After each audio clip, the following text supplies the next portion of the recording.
მტკნარება. მტკნარება რეფლექსური სუნთქვითი აქტია. იგი ვლინდება ღრმა ხანგრძლივი შესუნთქვით, ღია პირით და შედარებით ხანმოკლე ამოსუნთქვით. ჩვეულებრივ მტკნარების ერთი აქტი დაახლოებით 6 წამი გრძელდება.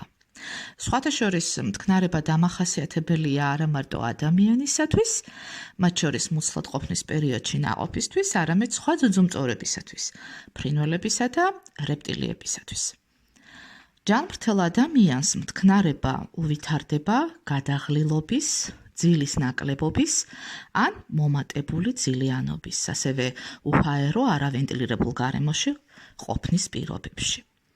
გახანგრძლივებული მტკნარება ტვინის ჰიპოქსია არის მდგომარეობა, როცა ტვინი შანგბადით შიმშილს განიცდის და ზოგიერთი სხვა პათოლოგიური მდგომარეობის სიმპტომი, რომელიც სამედიცინო ჩარევას საჭიროებს. ამასთან მტკნარება იოლად აღმოცენდება მიბაძვითი მოქმედების ფორმითაც. ამას ქვია საარკისებურ ნეირონული რეაქცია. მტკნარება უშუალო კავშირშია თავის ტვინის შანგბადით მომარაგების მოთხოვნილებასთან. დამტკნარებაში ჩართულია ორგანიზმის ძირითადი სისტემები, როგორიცაა კუნთოვანი, სისხლძარღვოვანი, სასუნთქი, ნერვული. დამტკნარების დროს იშლება ჩაჩუტული ალვეოლები, იზრდება მათი ზედაპირი. პირის ღრუს, სახის, კისრის, კუნთების დაძაბვა ხელს უწყობს სისხლის ნაკადის სიჩქარის გაზრდას თავის ტვინის სისხლძარღვებში. ამ დროს უმჯობესდება ნეირონების სისხლმომარაგება, შანგბადისა და საკვები ნივთიერებების მიწოდება მათთან, ისევე როგორც მათი გათავისუფლება ნახშირორჟანგისა და მეტაბოლიზმის სხვა პროდუქტებისაგან. მეტაბოლიზმი, ვიცით, არის ნივთიერებათა ცვლა ცოცხალ ორგანიზმებში.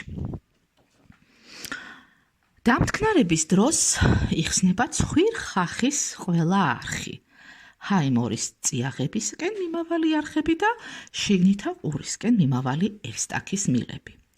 ეს ყოველივე ხელს უწყობს ყურების დაგუბების ეფექტის მოხსნას, რაც არასასიამოვნო შეგრძნების სახით ვითარდება წნევათა სხვაობის გაზრდისას და აფის-აპკის მიდამოებში, მაგალითად თვითმფრინავის აფრენა დაფრენისას.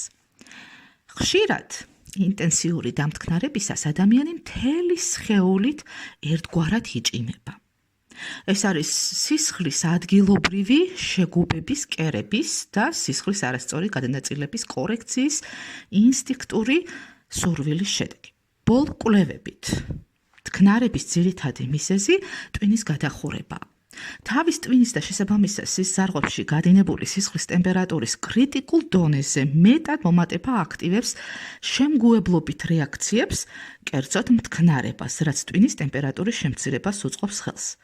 მტკნარების დროს ძლიერდება ჰემოდინამიკა, ანუ სისხლძარღვებში სისხლის მოძრაობის კანონზომიერებას ნიშნავს, ეს სასუნთქი გზები ფართოვდება. აქტიურდება საცრამლე ჯირკვების მუშაობა, მშრალი თვალები ტენიანდება, რაც მათ მდგომარეობას აუმჯობესებს. დამტკნარების შემდეგ დუმდება საფეთქლის, სახის, კისრის, კეფის, მხრების მუცლის კუნთები, ასევე დიაფრაგმა, რაც ადამიანის თვითშეგრძნებას უკეთეს ხდის. ამიტომაა, რომ ნერვიულობისა და დაძაბვის მდგომარეობაში რიგ შემთხვევებში ადამიანს მტკნარება უტევს. ხოლმე, მაგალითად სპორტსმენებს, შეჯიბრის წინ, სტუდენტებს, გამოცდის წინ.